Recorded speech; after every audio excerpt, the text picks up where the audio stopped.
I thought that this military operation was conducted with historic precision. 7 B-2 bombers, 14 bunker busters, not a single missile fired at the United States. They were able to go there completely undetected. They had some other B-2 bombers which came in from the east and the west as decoys and so forth. So in essence, besides, who you're rooting for, I think one really has to look at the type of military precision that was executed in this. Those B-2 bombers flew for 37 hours straight, refueled in the air. They've landed back in Missouri now.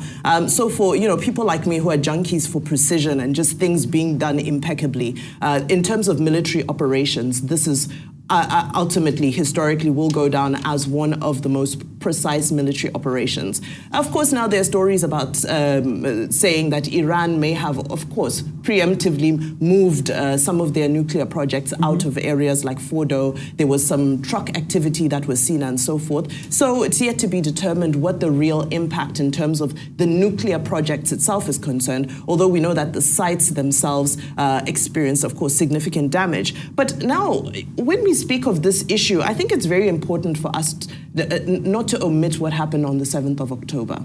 Because what happened on the 7th of October, in essence, was the trigger for everything we're seeing. Israel still has hostages.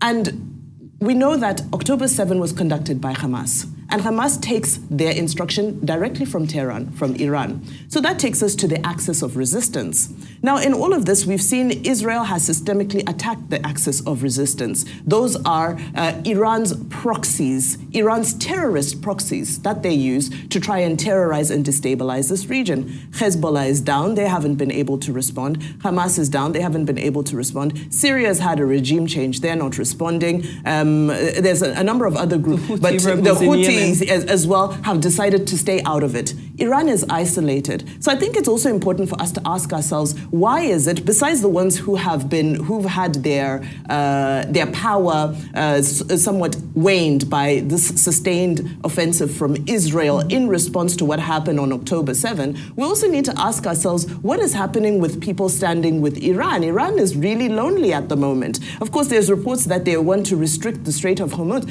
That's about all they have, because they don't have the military might to be able to take on the escalation that this has been taken to. And in the fallout of all of this, what are we seeing? We're seeing there's flight disruption. Singapore Airlines, British Airways, KLM, Air France are all saying they've stopped flights to Dubai, to Riyadh, to Doha, because air traffic in that area currently is questionable as we wait to see what the Iranian response will be. Do they have the missile capacity to fight back? Who are they fighting back at? How will they fight back? But most notably is that Iran has always fought through its proxies, and its proxies are silent. So we now have to ask ourselves, what is happening in the region with the Gulf states, who also seem to favor a strong Israel over a strong Iran, because nobody wants a neighbor who funds and backs terrorist groups. Nobody wants that. Thank you, Vimbai. Okay, what